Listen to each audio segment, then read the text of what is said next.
So, I am Dr. Mahjubin from At-Home E-Learning and this is Talks Orientation Day. अभी कल ही आप लोगों का रिजल्ट आया, एवरीवन विल बी हैप्पी जिनका पास हो गया और जिनका नहीं भी हुआ तो take it as a challenge. Medhome का एक सपोर्ट ग्रुप है जिसमें जिन लोगों का पास नहीं हुआ हमने उनको ऐड किया है और आज हमने 100+ क्वेश्चन उनसे डिस्कस भी कर लिए हैं। ठीक है, तो इफ यू नो समवन जिनका पास नहीं हुआ and they have not joined Medhome, उनको इन्फॉर्म करें, they contact me or Nabira or Medhome team और we will add them in our support group and इसकी कोई सब्सक्रिप्शन भी नहीं है। ठीक है, and we will solve the complete paper with case with justification ताकि next time you can improve yourself और नेक्स्ट टाइम वो लोग भी जिनका नहीं हुआ इस अटेम्प्ट में वो फिर टॉक्स का ओरिएंटेशन सेशन ले रहे हो। जिनका हो गया कांग्रेचुलेशन, बहुत अच्छा रिजल्ट आया। मेडहोम के 2 ग्रुप्स थे, एक मास्टर और एक सोलो। मास्टर का एज यूजुअल ज्यादा अच्छा रिजल्ट आता है क्योंकि उनको एमसीपीएस के भी करने पड़ते हैं 5 पेपर्स और इस दफा आईएमएम सोलो का भी बहुत अच्छा रिजल्ट आया। क्योंकि ये मतलब ओरिएंटेशन डे है सिर्फ टॉक्स, तो जिन लोगों का पास हो गया है उनकी सक्सेस स्टोरीज आपको लेटर ऑन मिल जाएंगी आफ्टर दिस सेशन। तो आज के सेशन में जो मेरे पॉइंट्स हैं वो ये हैं कि मैं आपको बताऊं कि आईएमएम का सिलेबस क्या है। ठीक है, स्टेशन को कैसे डिस्ट्रीब्यूट किया गया है, कौन से मॉड्यूल्स हैं जो कि आप स्किप नहीं कर सकते, आपने तैयारी कैसे स्टार्ट करनी है और फिर पास कैसे करना है। ठीक है, ये फ्रिक्वेंटली आज क्वेश्चंस हैं, 99% सबको यही जानना होता है ओरिएंटेशन लेक्चर में। होएवर अगर इंडिविजुअल भी आपके कोई क्वेश्चंस हैं ना वो after this session I will take. ठीक है, so let's start from syllabus. अगर सिलेबस से डरना नहीं है बिल्कुल नहीं डरना। हाँ आई नो 10 डेज हैं आपके पास, सिलेबस बहुत ह्यूज है और टॉपिक में कैलकुलेट करूँ तो ये 100+ टॉपिक बन जाते हैं, लेकिन there is always smart way as people have cleared your theory. तो आई अंडरस्टैंड के थ्योरी में कोई इशू नहीं है आपके because you have scored 75%, that's why you are here. लेकिन फिर भी जो टॉक्स है वो ज्यादा इजी हो जाता है अगर आपकी थ्योरी की ग्रिप जो है वो बेहतर है। तो आप लोग ऑलरेडी 70% पे हो, मतलब आपके पास ये एज है कि आपने तो 75% अच्छी थ्योरी के साथ एग्जाम पास किया हुआ है थ्योरी का। तो अब जो मसला है ना वो ये है कि आपने इसको ये डिमॉन्स्ट्रेशन कैसे करनी है, अपने नॉलेज को क्लिनिकली अप्लाई कैसे करना है। इसके लिए एक अलग एक टेस्ट है जिसको टॉक्स कहते हैं। जो कुछ आपने परफॉर्म किया है थ्योरी में उसको अब आपने एग्जामिनर के सामने क्लिनिकली डिमॉन्स्ट्रेट करना है। ठीक है, मतलब आपने लेबर के काफी सारे एमसीक्यूज किए होंगे सॉल्व अपने पास भी किया, यू नो वेरी वेल कि किस स्टेशन पे क्या लगेगा, कब सेक्शन करना है, कब वैक्यूम लगाना है, कब फिटल ब्लड सैंपलिंग करनी है और कब कुछ भी नहीं करना एंड वेट करना है। तो लेकिन अब टॉक्स में इसी किस्म के स्टेशन होंगे और आपको देयर एंड देन चूज करना पड़ेगा कि करना क्या है, कौन सा पिक करना है इंस्ट्रूमेंट, और अगर करना भी है तो how you will apply it. जी बेटे, जस्ट एक मिनट।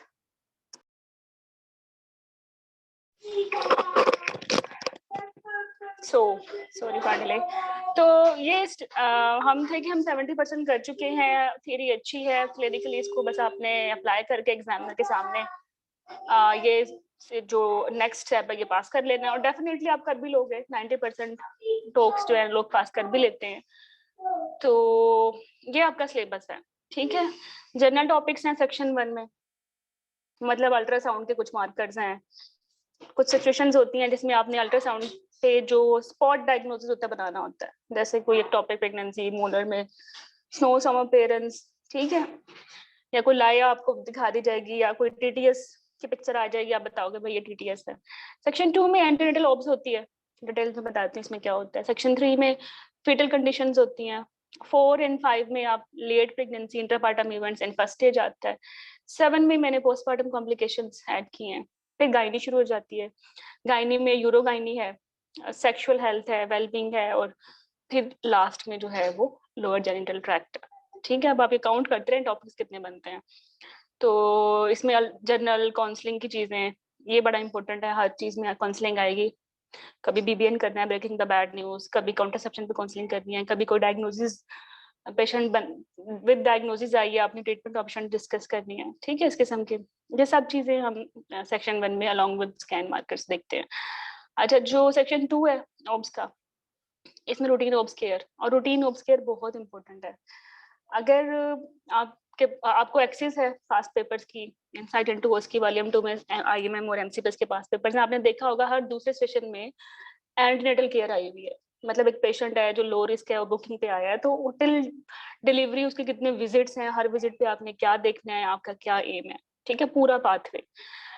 फिर मेडिकल डिसऑर्डर्स है, diabetes, hypertension, cardiac disease, thyroid, anaemia, renal autoimmune condition, जिसमें रीनल ट्रांसप्लांट बहुत आता है आपके हवाले से, लिवर बहुत कम आया, रेस्पिरेटरी कंडीशंस नहीं आई अभी तक, न्यूरोलॉजिकल कंडीशंस में एक दो दफा माइग्रेन आप देखेंगे, डर्माटोलॉजिकल कंडीशंस बहुत कम आती भी हैं, तो फिर इसमें डर्माटोसिस भी होते हैं ऑस्कोलिसिस के लिहाज से, ड्रग एंड अल्कोहल आता है, इसमें काउंसलिंग होती है लेकिन कम आता है, स्मोकिंग आता है इसमें भी, ये भी एज ए काउंसलिंग आता है, एनीमिया बहुत आता है, एब्डोमिनल पेन ये कम आता है, मैलिग्नेंसी नहीं आता, इन्फेक्शंस बहुत आते हैं, जेस्टेशन डायबिटीज आता है, प्रीक्लैम्सिया आता है, ओब्स में भी आता है, एज ए सीपीआर भी आता है, मेडिकेशन प्रेगनेंसी बहुत कम आता है, एक ही दफा आया होगा जिसमें आपने एफडीए अप्रूव्ड ड्रग्स की कैटेगराइजेशन करनी थी, एंड मैटरनल मॉर्टेलिटी, ये इस तरह के क्वेश्चंस बहुत कम, स्टेशंस बहुत कम आते हैं because they already test this domain in your theory.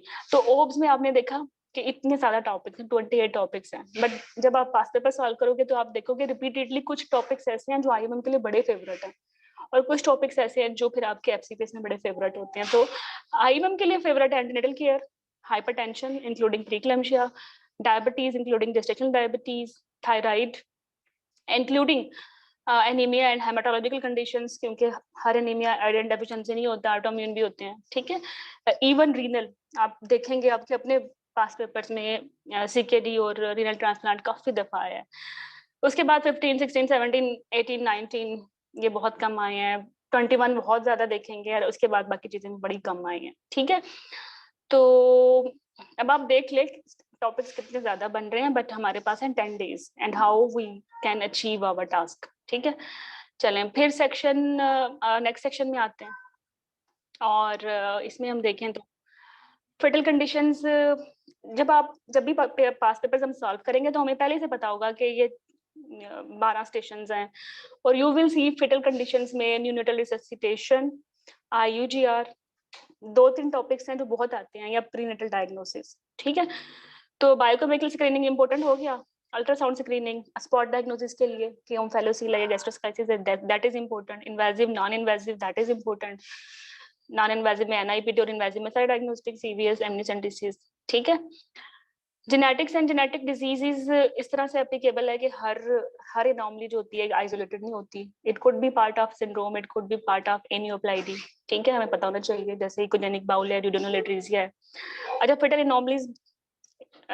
Anomalies वैसे आईएमएम में ट्रूली स्पीकिंग बहुत एक दो दफा एक पास पेपर में आप देखेंगे, लेकिन इंपॉर्टेंट है, हम इसको भी एड्रेस करेंगे। मल्टीपल प्रेगनेंसीज काफी दफा आ रहा है, fetal infection TORCH you will see multiple time, test of fetal well-being, CTG, biophysical profile, you will see multiple time. IUGR, you will see multiple time. Oligopoly, you will see multiple time. Fetal hydropes, you will see as a counseling station. Malpresentation, prolonged pregnancy induction, you will see as a counseling. And routine intrapartum care, this is a must. क्योंकि जैसे ही CGD की बात आती है, routine intrapartum care इसके साथ एक अलग से अटैच होकर क्वेश्चन आ जाता है। तो हम 43 पे पहुंच गए हैं टॉपिक वाइज, और वी हैव 10 days, ठीक है। चलें फिर आगे अगर हम देखें ना, प्रीटर्म लेबर है नेक्स्ट सेक्शन में, और प्रॉम है, एपीएच है, आईयूडी है। अच्छा आईयूडी एज ए काउंसलिंग आता है, ठीक है। एपीएच ओबसीआर में प्रायोरिटी बोर्ड में आता है, प्रीटर्म लेबर प्रायोरिटी बोर्ड में यूजुअली दे असेस, ठीक है। Pre labour rupture of membrane भी प्रायोरिटी बोर्ड का ही पार्ट है। तो लेबर बहुत फ्रीक्वेंटली आएगा, अगर 12 स्टेशन हैं तो यू कैन से कि 6 स्टेशन सिर्फ इसी डोमेन से आने वाले हैं, ठीक है। तो लेबर को तो हम बड़ा अच्छा से करेंगे। इसी तरह इंडक्शन है, फीडबैक है, पुअर प्रोग्रेस इन लेबर, इसकी केयर कैसे करनी है, फेटल कंप्रोमाइज अगर फर्स्ट स्टेज में तो क्या हमारी स्टेप्स हैं, एनेस्थीसिया बहुत इंपॉर्टेंट है, एपिड्यूरल, पैरासर्वाइकल पोटेंशियल ब्लॉक्स काफी दफा आए हैं, एंड सिजेरियन सेक्शन इसकी या डिस्चार्ज स्लिप आ जाती है, या एग्जामिनर के नास के नॉर्मल सिजेरियन सेक्शन के स्टेप्स क्या हैं, ठीक है। अच्छा बाकी स्टेज ऑफ लेबर में जो ये सेक्शन है, दैट इज वेरी इंपॉर्टेंट। ये ड्रिल स्टेशन है कि how you will perform breech delivery, how you will repair OASIS या perineal trauma, how you deliver shoulder dystocia, ठीक है। और फिर ब्लड सैंपलिंग सेकंड स्टेज में करनी है। सीटीडी के क्या पैरामीटर्स होते हैं, कब ये कैटेगरी 1, 3 कैटेगरीज होती हैं एज यू नो। तो कैटेगरी 1 में क्या करना है, 2 या सस्पेक्टेड में क्या करना है, 3 मतलब पैथोलॉजिकल में क्या उसके स्टेप्स होते हैं, we will learn this by heart. और उसके बाद जनाब पोस्टमार्टम है, इसमें जो इम्पोर्टेंट है वो न्यूरोनल रिससिटेशन है और पीपीएच है और एक है pyrexia and depression. Breast feeding एक दफा आया है, बल्कि आया भी बड़ा धमाकेदार ही है। यू विल बी अमेज्ड 2017 में ब्रेस्ट फीडिंग आई है क्लेफ्ट पैलेट वालों की, क्लेफ्ट लिप वालों की, ठीक है। बट अल्टीमेटली यू विल सी कि ये जितने भी 67 टॉपिक्स हैं, अल्टीमेटली हर टॉपिक कभी ना कभी पास पेपर में रिपीट हुआ है, ठीक है। चलें आगे आ जाते हैं आपके सिलेबस पे। हाँ गायनी, अच्छा आप कहा जाता है आईएमएम में 70% ओब्स है और उस 70% ओब्स में 70% लेबर है, बट व्हाट अबाउट 30%? तो 30% गायनी में ना जर्नल गायनी 80% है। बहुत रेयर होता है कोई मैलिग्नेंसी का या बहुत कॉम्प्लिकेटेड यूरोगायनी का स्टेशन आ जाए। दे एक्सपेक्ट कि आप एबनॉर्मल टाइम पीरियड अच्छे से डील कर सकें गायनी में, कॉन्ट्रासेप्शन अच्छे से डील कर सकें, ठीक है, या कभी कभार इनफर्टिलिटी। तो ये 2-3 टॉपिक्स हैं और अगर आप फ्रीक्वेंटली यही रिपीट हो रहे होते हैं। होएवर अगर मैं बात करूं कि एमेनोरिया का टॉपिक आता है, हाँ आता है, 1-2 दफा आया, ठीक है। एमेनोरिया के साथ क्योटाइपिक एब्नॉर्मलिटीज या सीएच आ जाएगा, पेशेंट आ जाता है, पिक्चर दे देते हैं सीएच के एब्नॉर्मल एम्बिगुअस जेनिटल की, या स्पॉट डायग्नोसिस बनाएं और फटाफट एग्जामिनर को बताएंगे इसका स्पॉट टेस्ट क्या करना है और फर्दर इसकी जिंदगी में इसकी जो मॉनिटरिंग है वो कैसे होगी, ठीक है। इसके बाद टर्नर की पिक्चर आ जाएगी या टर्नर का सिनेरियो आ जाएगा, काउंसलिंग करनी पड़ती है, एचआरटी भी इसमें आ जाता है। Contraception very favourite. अच्छा बाकी एंडोमेट्रियल फंक्शन तो खैर आपको मतलब आपको आने ही आने हैं ना, क्योंकि अगर आपको अच्छी मेंस्ट्रुअल साइकिल की अंडरस्टैंडिंग है, दैट्स इसी की बुनियाद पे infertility, contraception, HRT, amenorrhoea deal होने वाला है, ठीक है। फाइब्राइड बहुत फ्रीक्वेंटली आस्क्ड है, dysmenorrhoea, pelvic pain, endometriosis, adenomyosis, PMS, infertility, male infertility, unexplained infertility, इन सब की स्टेप बाय स्टेटमेंट, पीआरटी, फिर आईवीएफ के स्टेप्स बताने होते हैं पेशेंट को। अक्सर पेशेंट आ जाता है अनएक्सप्लेन्ड इनफर्टिलिटी के डायग्नोसिस के साथ, तो you have to negotiate about treatment options के आईवीएफ करेंगे, एक्सी करेंगे, दोनों का क्या फर्क है, नहीं अफोर्ड कर सकती बट लेफ्ट बिहाइंड ऑप्शन है, मतलब आपने एंड तक जाना होता है। पीसीओ आ जाता है, हिर्सुटिज्म के साथ पेशेंट आ जाती है, उसकी कैसे स्मार्ट असेसमेंट करनी है। मीनोपाज काफी दफा आया है, मिसकैरेज बहुत इंपॉर्टेंट है, टॉपिक बहुत भी इंपॉर्टेंट है, प्रीमेच्योर ब्रेन फेलियर आप टर्नर के साथ ही कर लेंगे, ठीक है। और साइकोसेक्सुअल मेडिसिन में तो डिप्रेशन आ ही जाती है, ठीक है, पोस्टनेटल। बाकी यूरोगाइनी और ये बड़ा कम बहुत पूछा जाता है। बिलीव में 2 दफा स्टेशन रिपीट हुआ। एक आता है कि स्ट्रेस इनकॉन्टिनेंस है या ओवर एक्टिव ब्लैडर है, और एक पिक्चर दी जाती है, आप आराम से बना लेते हैं कि स्ट्रेस इनकॉन्टिनेंस है या ओवर एक्टिव ब्लैडर है, या इसका एक टिपिकल स्टैंडर्ड सा ग्राफ आता है, उसको देख के बताना होता है कि भाई इसमें डायग्नोसिस क्या है, स्पॉट डायग्नोसिस। इससे आगे नहीं पूछते कि सिस्ट वो बता दें, इंट्रिंसिक स्फिंक्टर डेफिशिएंसी बता दें, न्यूरोजेनिक ब्लैडर बता दें, नहीं इससे आगे नहीं पूछते। वो they will test you in FCPS such kind of stations, ठीक है। पॉप क्यों नहीं पूछते आपसे। प्रोलैप्स का आ जाता है या फिर यूरोडायनामिक्स बेसिक, वो भी स्पॉट डायग्नोसिस वाला, या बेसिक इतना कि जो पिक्चर बनेगी स्टेम में आएगी, आप पिक कर लेंगे। जैसे आप एमसीक्यू से पिक करते हैं कि एक पेशेंट डिलीवर्ड हुई है उसको और उसको जो है कफ पे लीकिंग हो रही है, what is this, obviously stress incontinence, ठीक है। एक पेशेंट अल्कोहल और ड्रग एडिक्ट है और अर्जेंसी है, कांट कंट्रोल हर यूरिन, तो ओवरएक्टिव ब्लैडर है। दोनों पिक्चर आ गई तो मिक्स बोल दिया। मतलब ये बड़ा हलवा स्टेशन होता है, इसको दिल पे नहीं लेना, ये सिर्फ 1-2 घंटे की मार है, ठीक है। हाँ डोमेस्टिक सेक्सुअल असॉल्ट बहुत इंपॉर्टेंट है। फीमेल जेनिटल म्यूटिलेशन आज तक कभी नहीं आया, आप देखेंगे पास पेपर्स में, लेकिन ये एफसीपीएस में बड़ा इंपॉर्टेंट है, फिर वो एफसीपीएस में देखेंगे, ठीक है। तो जनाब that was about your syllabus. However एक दफा 2 दफा एंडोमेट्रियल कैंसर आया है। आपको जो ऑन्कोलॉजी है ना, इसमें प्री मैलिग्नेंट कंडीशंस तक ही लिमिटेड रखते हैं, बट आपने देखा होगा अभी एग्जाम भी दिया है, स्टेजिंग आई हुई थी एंडोमेट्रियल कैंसर की, है ना। तो ये एक रेयर स्टेशन है, लेकिन इसकी वजह ये नहीं कि इस रेयर स्टेशन के लिए पूरी ऑन्कोलॉजी तुम आईएमएम में पढ़ लो, बहुत बेसिक करनी होगी हमें, ठीक है। तो आई विल जस्ट गाइड के ये 5 कैंसर्स हैं एंडोमेट्रियम, ओवेरियन, वेजाइनल और मोलर और सर्विक्स। इन सब की बस स्टेजिंग याद कर लें, stage wise statement, that's all. और स्टेज वाइज स्टेटमेंट में खाली कम ही पूछते हैं, स्टेजिंग ही पूछते हैं, बट वो तो ऑलरेडी थ्योरी में कवर हो जाता है। तो मैक्सिमम स्टेशंस आएंगे प्री मैलिग्नेंट कंडीशन में कि एंडोमेट्रियल हाइपरप्लेसिया है, सिन है, विन है, गेट माय पॉइंट, या ब्रेस्ट की कोई सिंपल सी सिस्ट है, दैट्स ऑल। या हाँ, ऑन्कोलॉजी में जो फेवरेट है ना वो है जेस्टेशनल ट्रोफोब्लास्टिक डिसीज, ये हर दूसरे पेपर में आ रहा है आपके। बिनाइन ओवेरियन सिस्ट, ये बहुत दफा टेस्ट की जाएंगे, बट हम अभी तक 112 टॉपिक पे पहुंच चुके हैं and we have just 10 days, and amazing how we will cover it. So इसका सोल्यूशन है कि, सॉरी इसको रहने देते हैं अभी, इसका सोल्यूशन है कि just एक मिनट,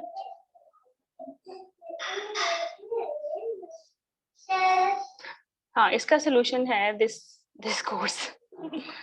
अगर ये पूरा सिलेबस कोई एक कोर्स राइट नो करेंटली आपको कवर करा देगा हर स्टेशन, ये 1 टॉपिक्स बाय एनी मीन, तो this is premium IMM talks, ठीक है।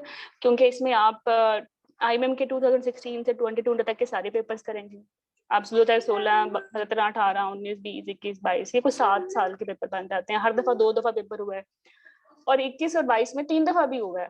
तो देयर अप्रोक्सीमेटली 20 पेपर्स, और हर पेपर में कितने टॉपिक्स होते हैं, 12 स्टेशन होते हैं, 12 को मल्टीप्लाई कर लो 20 से, ठीक है, 150 से 200 स्टेशन हो चुके हैं। और similarly you will cover MCPS pool as well, and it is mandatory to cover. जैसा कि आप लोगों ने जो मास्टर क्रैश कोर्स है तो उन्होंने देखा था कि जो क्वेश्चंस 2016 में कभी आया एमसीपीएस में, तो वो 19 में जाके एमआईएम में आ रहा होता है। They frequently shuffle their TOACS stations and their questions.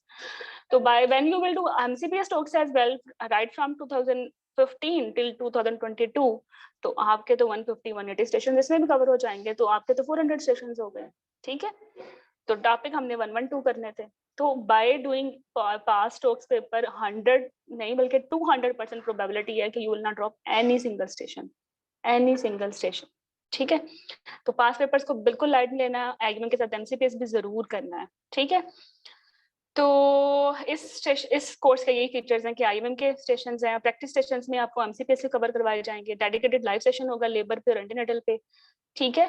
और आपको 2 तरीकों से आपके इन 10 दिनों में ना सिर्फ आपका सिलेबस कवर होगा, आपकी 2 रिवीजन होंगी, एक रिवीजन होगी पेपर वाइज और एक रिवीजन होगी मॉड्यूल वाइज, ठीक है। अभी जैसे जो अभी प्रीमियम टॉक्स ज्वाइन कर चुके हैं, कल हमने उनके साथ काउंसलिंग की है, तो जहां जहां काउंसलिंग पास पेपर में रिपीट हुई है उसको एज ए स्टैंडर्ड हमने एक ही दिन में पूरी काउंसलिंग भी कर ली है कि ईसीपी कैसे करनी है, आरएनए की कैसे करनी है, आईओडी की कैसे करनी है, प्रोटोकॉल कैसे बनाना है, पंफलेट कैसे अप्रोच करना है, मोलर की ब्रेकिंग द बैड न्यूज क्या करना है, ओवेरियन कैंसर की कैसे उससे नेगोशिएशन करनी है, एवरीथिंग वी हैव डिस्कस्ड।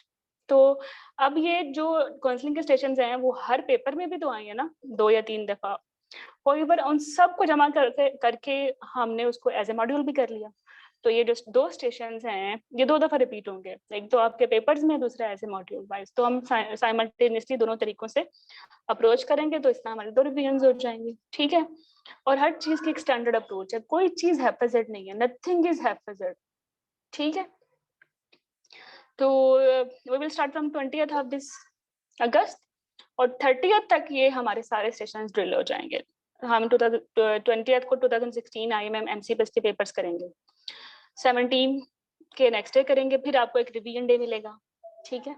जो भी ये 2 पेपर्स थे इनको मैक्सिमम वे में आपको ड्रिल करेंगे, then we will move on 18 और 19 के आईएमएम एमसीपीएस के पेपर करेंगे, फिर आपको एक रिवीजन डे मिलेगा। इसी तरह 2021 के करेंगे, फिर आपको रेस्ट डे मिलेगा, फिर 22 के करेंगे, फिर आपको रेस्ट डे मिलेगा। 30th तक जाके ये सारे के सारे मॉड्यूल्स आपके नाइसली कवर हो जाएंगे, और आप ये देखेंगे कि एक स्टेशन 10-15 दफा आ रहा है, ठीक है। बल्कि सम टाइम तो लगेगा पूरा पेपर एक दफा रिपीट हो रहा है, लाइक हर पेपर में मायरीना आ रही है, हर पेपर में आ रहा है पार्टोग्राफ या लेबर केयर गाइड। अब तो लेबर केयर गाइड आ गया, पहले पार्टोग्राफ था, तो वो एक सेशन तो आपका बार बार ही फ्रीक्वेंटली रिवाइज हो रहा है। तो हर इंपॉर्टेंट स्टेशन आपको सिर्फ 2 दफा रिवाइज नहीं हो रहा बल्कि 10 दफा रिवाइज हो रहा है। तो एक तरफ का हम ये पेपर वाइज हमारी एक्टिविटी चलेगी, बट एक तरफ हमारी मॉड्यूल वाइज भी चलेगी।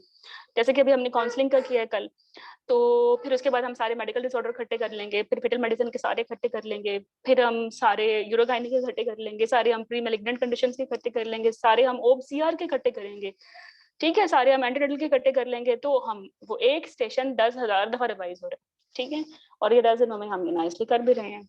तो इससे अच्छा कोई मुझे सोल्यूशन समझ नहीं आया आप लोगों के टॉक्स इन 10 days कवर कराने के लिए, but if you have another suggestion do share with us.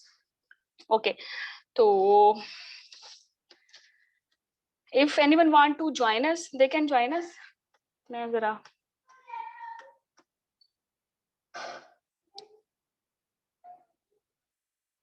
पास करती हूँ इसको।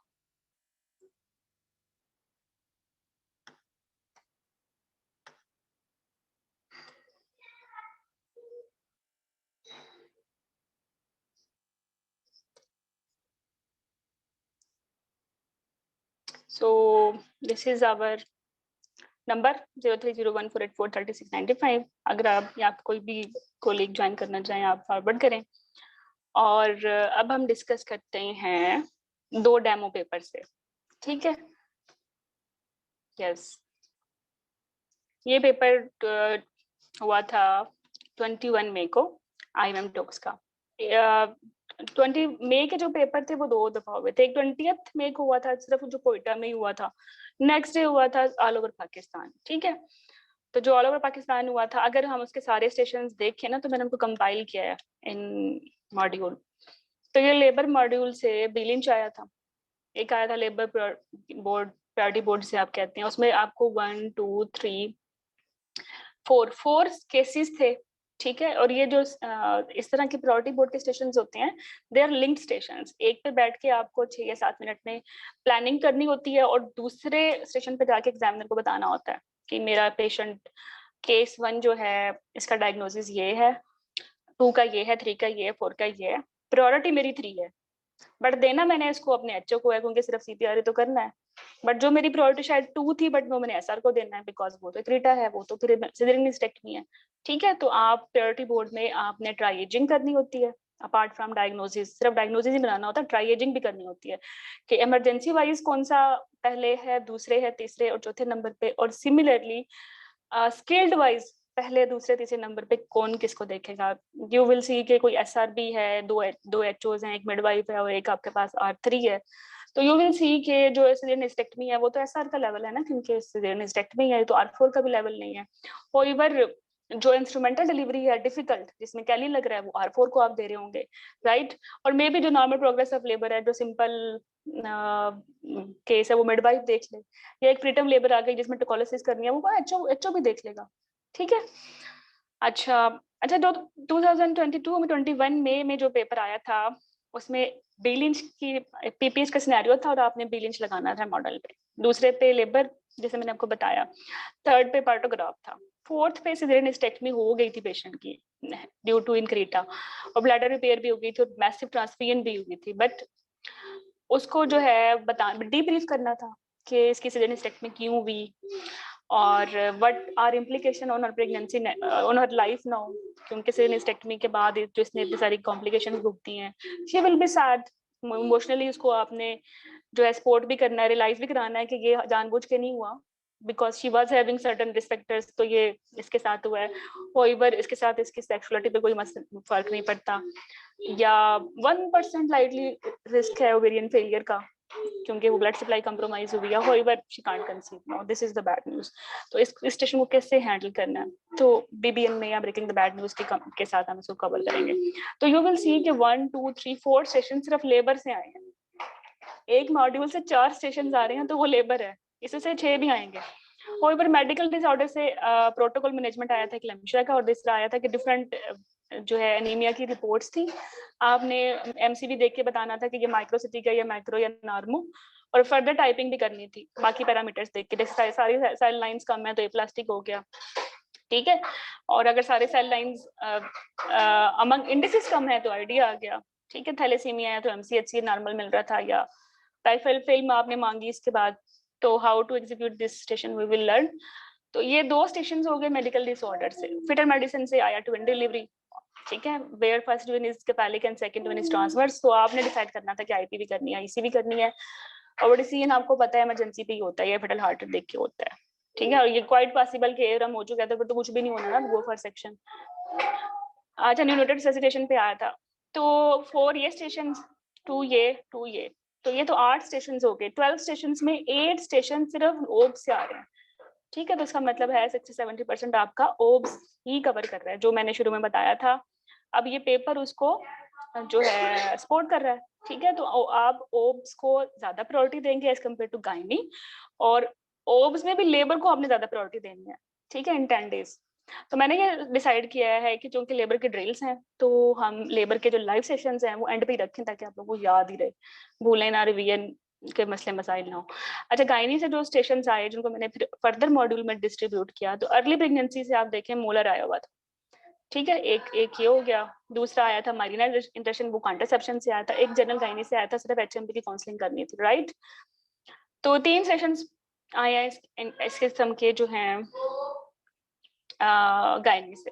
ठीक है, सिमिलरली 2022-20 में का पेपर भी देखें तो वो भी ऐसा ही है कि लेबर से अगेन 6 स्टेशन आए हुए हैं। एक आया हुआ है शोल्डर डिस्टोशिया, एक पीपीएच की प्रोटोकॉल राइटिंग, एक अगेन प्रायोरिटी बोर्ड, और फिर 2 सीटीजीज थी जिसको आपने इंटरप्रेट करना था, एक्शन लेना था उन पे, और एक एपी पे था। अच्छा, फिर मेडिकल डिसऑर्डर में से एक ही आया था आईयूडी के साथ 16 वीक्स पे, और फेटल मेडिसिन में पार्वो की काउंसलिंग करनी थी। तो it's mean 6, 7, 8 again 8 station from obs. वही 60-70% सारा जो आपका टोक पेपर्स हैं वो ओब्स ही कवर कर रही है। अर्ली प्रेगनेंसी से भी नेक्स्ट कुछ नहीं आया, बट प्री मेरिटल कंडीशन से 2 कुछ आ गए हैं। एक तो पम्फलेट आ गया सर्वाइकल कैंसर का, और एक आ गया वार्ड्स चूंकि एचपीवी कराता है और अगेन सिन भी कराता है, तो मैंने इसको प्री मेलिग्नेंट पे रखा है, तो ये बनाई नहीं है। जनरल गायनी से आप देखें कि क्या कुछ आया है। एक आ गया पाइपल, और फिर 3 सिनेरियोस थे। जी बेटे, विश करनी है आपने? अभी तो की थी। ओके, मैं कराती, just 1 minute.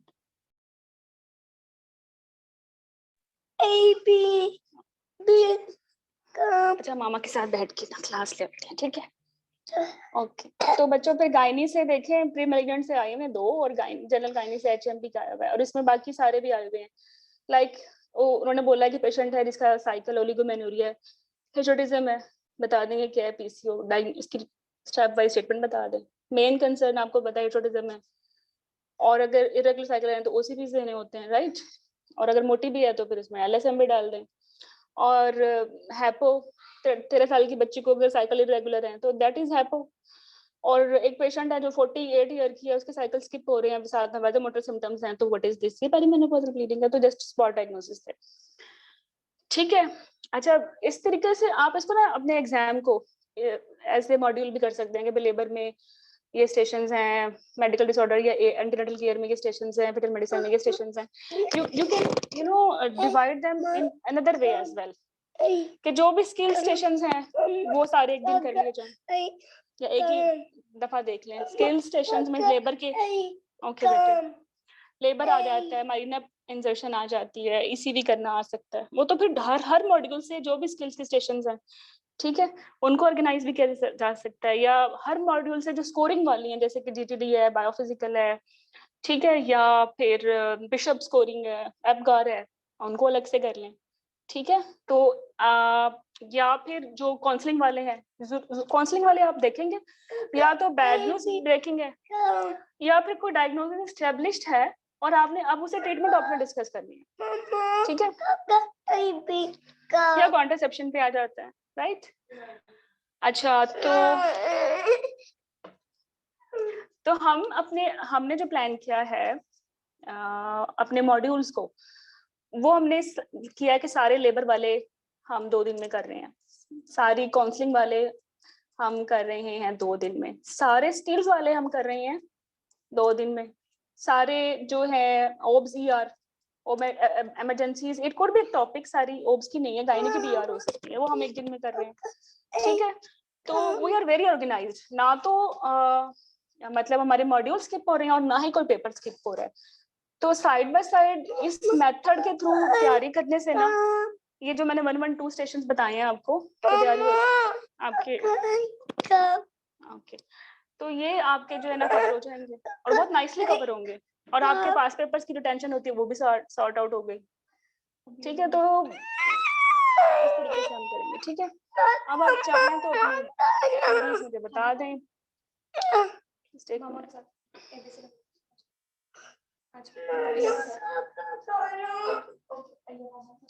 Yes, any query which left yet? You can unmute yourself. Yes. Ma'am हम लोग अगर मेड होम का टॉक्स जो कोर्स है वो अगर ज्वाइन कर ले तो सब कुछ इसमें कवर हो जाएगा 10 दिन में? 200%। 200%। मैं टाइम नहीं था, मैं अटैच नहीं कर पा सकी बाकी फीडबैक सक्सेस स्टोरीज, बट मैं इस सेशन की रिकॉर्डिंग के साथ वो लिंक शेयर कर दूंगी, आप देख लीजिएगा कि सेटिस्फेक्शन रेट कैंडिडेट्स का कितना हाई है, और हो जाएगा, no worries. Any other question? Afsha, Jamuna, Maria, Faiza, या तो मैंने बड़ा अच्छा एक्सप्लेन किया या फिर आपको कुछ समझ नहीं आया। दो सिचुएशन है, 100% या 0%। हाँ, 50-50% है, तो फिर आप क्वेश्चन पूछें।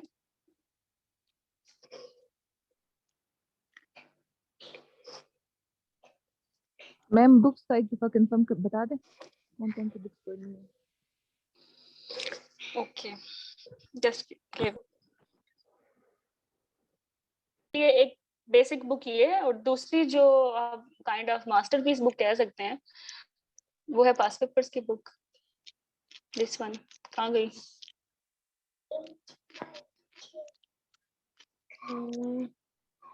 शायद वीडियोस में हो। हाँ, दिस वन। ठीक है, इसमें सारे आईएमएम के और एमसीपीएस के papers with keys nicely attached है, और बाजुकात कीज जो आप देखेंगे लिखा होगा की के सामने इनसाइट इनटू उसकी वॉल्यूम 1, तो जो ऑलरेडी वॉल्यूम 1 में कर चुकी हो, फिर मैंने वॉल्यूम 2 में उसको रिपीट नहीं किया होगा, तो इजीली आप अपना मॉड्यूल ओपन करें और सेशन रीड कर लें। लेकिन ये बात तब है कि if you are not joining, अगर आपने सोलो स्टडी करनी है तो ये 2 बुक्स इससे आपकी कवरेज हो जाएगी। But if you are joining at home और यू आर समहाउ आपकी बुक्स रीडिंग कंप्रोमाइज हो गई, आप नहीं कर पाए, देन इवन देन आपको कोई सेशन मिस नहीं होगा, क्योंकि बाय एनी मीन वो पास पेपर्स हम वीडियो डिस्कशन में करते रहेंगे, स्किल्स के लाइव सेशंस होते रहेंगे, तो यही सारा सिलेबस नाइसली हो जाएगा। और जब बंदा अकेला बुक पढ़ता है तो मैं बिल्कुल समझ सकती हूँ 99 जो स्टूडेंट्स होते हैं वो ट्रैक अपना लूज कर देते हैं और मोमेंटम खो देते हैं, 10 दिन के डिप्रेशन, ये सारे सेशंस देख के 5 दिन डिप्रेशन में चले जाते हैं। तो when you are joining any course, उससे ये फायदा होता है, चाहे वो घटिया ही क्यों ना है, कोई भी घटिया कोर्स भी इवन ज्वाइन भी कर लो, फायदा उसका जरूर है। उसका फायदा ये है कि आप एक टीम में हो, डेली एक्टिविटीज हो रही हैं, आपको लगता है कि बाकी लोग कुछ कर रहे हैं, आपने भी कुछ ना कुछ करना है, एक डेली किक स्टार्ट मिलता है।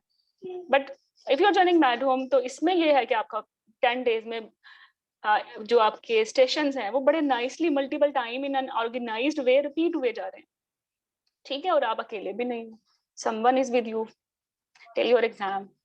ठीक है, तो ये है इनसाइट इनटू अस की obs and gynae for IMM, MCPS, FCPS, MST, GO, pass talks paper. अभी तो इसके अलावा तो कोई बुक नहीं है जो टॉक्स के पास पेपर पे कवर कराए। That's why I took said कि ये एक मास्टरपीस बुक है। So we will start from 20th।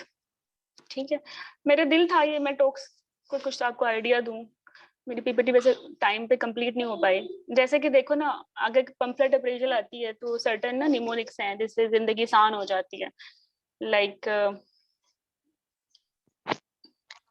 जैसे ये स्टेशन है। अब इसमें as soon as possible sad को ये निमोनिक दिमाग में रखें, कोई भी लीफलेट आता है उसको देखें, उसमें आपने क्रिटिकली अप्रेजल करना है ना कि इसका एम क्लियर है या नहीं। एम क्लियर है तो ये अच्छी बात है, नहीं है क्लियर तो बुरी बात है। सबसे पहले अच्छी बातें करनी होती है, उसके बाद बुरी बातें करनी होती है ना। तो फिर दूसरी कमेंट आपने करनी है इसके सोर्स पे, ये अरे अरे हर एक ने उठा के दे दिया, या किसी वैलिड कॉलेज से आई है, आरसीओजी से, एसओजीपी से, सोर्स पे देखें कि भाई ये पंफलेट तो अच्छा है बट उसका सोर्स डिफाइन नहीं है, हाउ वी कैन रिलाई, ठीक है। तो अच्छी बात है कि सोर्स डिफाइन है और बुरी बात है कि सोर्स डिफाइन ही नहीं है।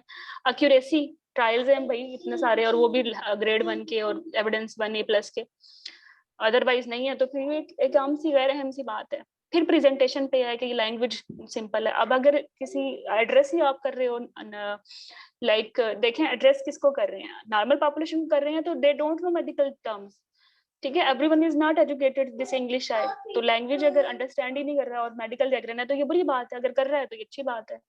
पिक्चर नहीं है तो पिक्चर तो बड़ा अच्छा सेल्फ एक्सप्लेनेशन कर देती है, वही बुरी बात है, वरना है तो ये अच्छी बात है। कलर्स कलरफुल होता है अच्छी बात है, ठीक है। क्वेश्चन आंसर फॉर्मेट में होना चाहिए, ये ज्यादा अच्छा होता है। तो ये इन सब पे कमेंट कर दें, अच्छी बातें हैं तो पहले बता दें, बुरी बातें हैं तो वो एंड पे बता दें। इसी तरह साइज अगर बहुत बड़ा पम्फलेट है तो आप उसको उठा ही नहीं सकते ना, हैंडी नहीं है, बुरी बात है। साइज A4 साइज का आप होल्ड कर सकते हैं, बैग में रख सकते हैं, गुड। इस पे आप बात करें। फिर आप बात करें इसका ऑथर कौन है, ठीक है। आप बात करेंगे इसकी डेट मेंशन नहीं है, कब आया। फिर आप बात करें इसमें कॉन्टेक्ट डिटेल्स नहीं है, भाई इस पैम्फलेट से फर्दर हमें कुछ और जानना हो तो हम to whom we should contact, ठीक है। और इसका कोई ऑनलाइन वर्जन है जिसको हम डिफरेंट और लैंग्वेजेस में देखा जा सकता है। मजीद इसमें अपडेट्स हमें चाहिए, you want to read more. अगर लेट्स सपोज कॉन्ट्रासेप्शन का पम्फलेट है, आपको पसंद आ गया इसमें से मेथड मायरीना का, तो you want to read more about Mirena, कोई ऑनलाइन कोई है इसका सोर्स, राइट। तो इस तरह आपने लीफलेट पे आपकी अप्रेजल होगी। क्रिटिकल अप्रेजल के 2 पॉइंट्स है। सबसे पहले अच्छी बात है, सबसे पहले बुरी बात है उसके बाद, और हर अच्छी हर बुरी बात as soon as possible sad को पे बता दी, गॉट। अब इसको ये वैसे सुनने में बड़ा इजी है, when you will actually perform it आपको पसीना आ जाना है। तो परफॉर्मेंस बहुत जरूरी है, वो हम करेंगे इंशाल्लाह। तो लीफलेट था HIV का, ये पास टॉक स्टेशन था। Describe value and limitation of the pamphlet, तो आंसर क्या होगा, does not explain actual impact of disease on human health, social and material relations and psychological needs. ये 2-4 बातें हो गई। But what is meant by voluntary counselling. अच्छा, ये examiner के कुछ सेंस है। समटाइम एग्जामिनर कहता है सिर्फ क्रिटिकली अप्रेज करें और चले जाएं। Sometime examiner add her own questions के HIV का ये पम्फलेट है तो इसमें इसकी लिमिटेशंस बताएं, ठीक है। इसमें लिखा हुआ benefit of pre testing counselling, what does it mean. तो ये एक टेबल डिस्कशन भी हो जाती है, दो तरह के टास्क लिंक्ड हो जाते हैं। एक तो क्रिटिकल अप्रेजल भी हो गई, फर्दर समझें HIV पे आपका वाइवा भी हो गया थोड़ा सा, ठीक है। अच्छा, इसी तरह अगर हम जाएं प्रोटोकॉल राइटिंग, आपने देखा अभी भी हर आपके पिछले 2 इमीडिएट एग्जाम में प्रोटोकॉल राइटिंग आई हुई है। प्रोटोकॉल राइटिंग किसी की भी आ जाए, क्लेम्शिया की, ब्रीच की, ब्लड ट्रांसफ्यूजन की, व्हाटएवर, वो सारा वही है जो तुम लोगों को थ्योरी आती है। जो इम्पोर्टेंट है वो ये है कि इसके कुछ कंपोनेंट्स हैं, ठीक है। अपर लाइन में जब भी प्रोटोकॉल बनाना है, डिस्क्राइब करना है, डेट, ड्यूरेशन, किसको दिया है, किसके रेफरेंस से बनाया है प्रोटोकॉल, ये बताना होता है। देखें ब्लड ट्रांसफ्यूजन की गाइडलाइन तो है ग्रीन टॉप की, ठीक है, ब्लड ट्रांसफ्यूजन की भी है, PPH की भी है, लेकिन उस गाइडलाइन को मद्देनजर रखते हुए आपने अपने वार्ड के लिए प्रोटोकॉल बनाना है, ठीक है। तो ये इसका जो है ना थीम है इस चीज की। तो जब आपने वार्ड के लिए प्रोटोकॉल बनाएंगे तो सबसे पहले इस प्रोटोकॉल में क्या लिखेंगे, डेट कि कब बनाए प्रोटोकॉल, ये प्रोटोकॉल कब तक है, इसकी ड्यूरेशन 3 मंथ्स है, उसके बाद रिसेस करेंगे। ये फार किसके लिए है, ये सारे हेल्थ केयर स्टाफ के लिए जो ब्लड लगाते हैं। ये बाय रेफरेंस क्या है, ये ग्रीन टॉप से है। फिर मिडिल लाइन में लिखें कि पॉलिसी, इसका आउटकम क्या है, क्लिनिकल ट्रायल क्या है, प्रोसीजर आउटकम, और इसके अलावा रिपोर्टेबल कंडीशंस। अब ब्लड ट्रांसफ्यूजन में रिपोर्टेबल कंडीशंस कौन सी हैं, रिएक्शंस वगैरह, ठीक है। कितनी देर में देना है, ड्यूरेशन मेंशन करें, 3 घंटे में जाना है, आधे घंटे में जाना है, ठीक है।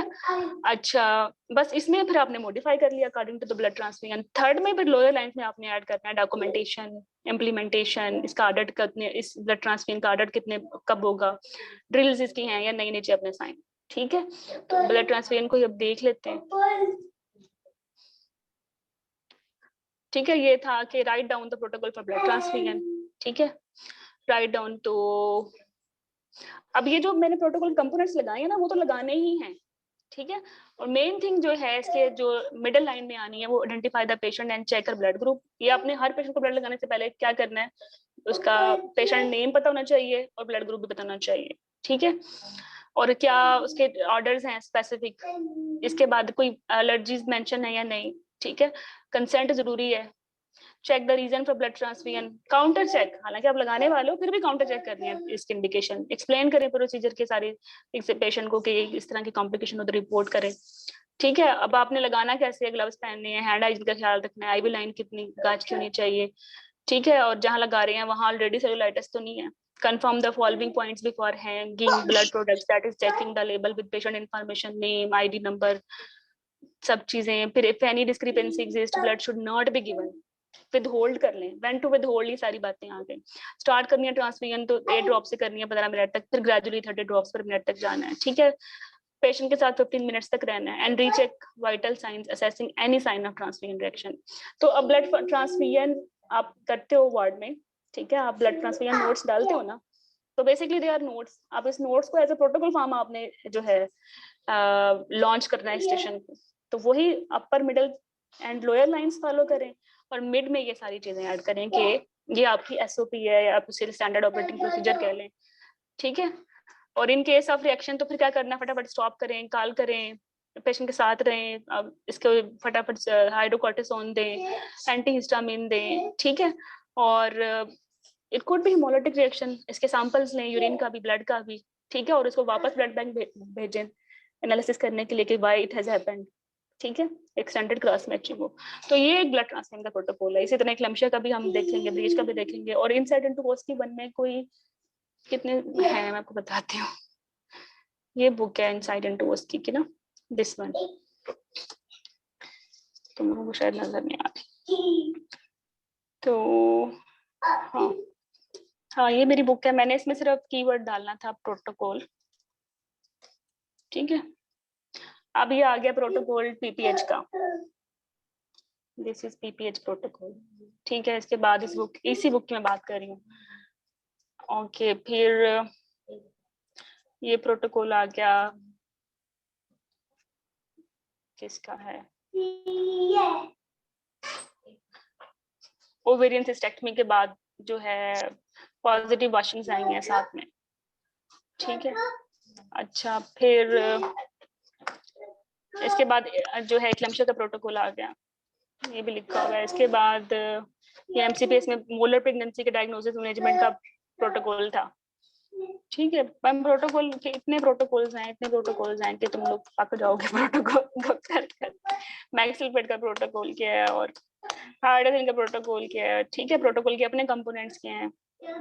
तो वैसे तो थिंग इज दैट कि प्रोटोकॉल के कंपोनेंट्स आपको आते ही हैं, तो आपके लिए कोई टॉपिक यूनिक भी है नहीं आता, तो आप बाय फॉलोइंग प्रोटोकॉल कंपोनेंट्स आप इतने नंबर लेने जोगे हो जाते हो कि आप उस स्टेशन पे बॉर्डर लाइन हो जाते हो, नेक्स्ट स्टेशन पे कंपनसेट कर सकते हो। देखो काउंसलिंग अगर हम कहें तो उसके कंपोनेंट्स हैं, मतलब इंट्रोडक्शन कराने के, पेशेंट का इंट्रोडक्शन लेने के, what she knows about her situation, उसकी असेसमेंट करें और जितना उसको पता है उससे ऑनवर्ड मूव करें, और एंड पे आपने उसको लीफलेट सपोर्ट ग्रुप का फॉलो अप का बताना है, ठीक है। उससे पूछना है कि कोई क्वेश्चन है वो पूछना चाहे, तो अगर कुछ भी नहीं आता तो फॉलोइंग दीज कंपोनेंट्स 5 नंबर तो मिल ही जाएंगे ना, ठीक है। चलो वो स्टेशन लाइक मोलर प्रेगनेंसी का था, मैं समझती हूँ आपको मोलर आता है, लेकिन एक ऐसा स्टूडेंट है जिसको नहीं आता, तब भी अगर वो काउंसलिंग के कंपोनेंट्स फॉलो करता है कि भाई ये कैंसर है, इसकी काउंसलिंग कैसे करनी है, सिंपैथेटिक रहना है, टिश्यू ऑफर करना है, पासेस लेने हैं, प्लीज में सपोर्ट ग्रुप्स होंगे, लीफलेट्स होंगे, ठीक है। उसको चॉइसेस, ट्रीटमेंट ऑप्शन की चॉइसेस देनी है, कॉम्प्लिकेशन डिस्कस करनी है, तो आप इसी भी पास हो जाओगे ना कंपोनेंट्स। तो components are they are life saving. इसी तरह जैसे कि हमने पैम्फलेट के किए हैं ना, मिनिमोनिक्स या प्रोटोकॉल के किए हैं, तो काउंसलिंग के भी जो है कंपोनेंट्स हो गए। तो या फिर समवेयर आपको हिस्ट्री लेनी पड़ जाती है, केस पेशेंट की हिस्ट्री लें, तो आपको पता है भाई हिस्ट्री में सबसे पहले मैंने चीफ कंप्लेंट पूछनी है, उस चीफ कंप्लेंट की मैंने डिटेल्स इंक्लूड करनी है। अगर कोई प्रोविजनल डायग्नोसिस एक्सक्लूड हो जाता है आफ्टर टेकिंग हिस्ट्री, तो फिर उस डायग्नोसिस की मैंने फर्दर रिस्क फैक्टर पूछने के इसको क्यों हुआ ये, और कोई कॉम्प्लिकेशन तो नहीं, और फर्दर मैंने उससे पूछना है कि इसके लिए क्या वर्कअप हुआ है, इसकी क्या एक्सपेक्टेशन, एंड दैट्स ऑल। मतलब एक स्टैंडर्ड आपको पता तो है ना कि मैंने चलना कैसे है, ठीक है। तो मैक्सिमम स्टेशंस ऐसे होते हैं, if they are even new for you, you know the templates already, somehow you can attain good marks, ठीक है। So we are closing this session here, so hopefully मुझे नहीं लगता कोई आपकी क्यूरी रहेगी, बट अगर रहती है तो फिर आप any time you can contact me, my team. और अगर आपने कोई डिसीजन लेना है तो 20 अगस्त से पहले ले लीजिएगा, क्योंकि एग्जाम में कम दिन है। ठीक है, ओके, ऑल द बेस्ट।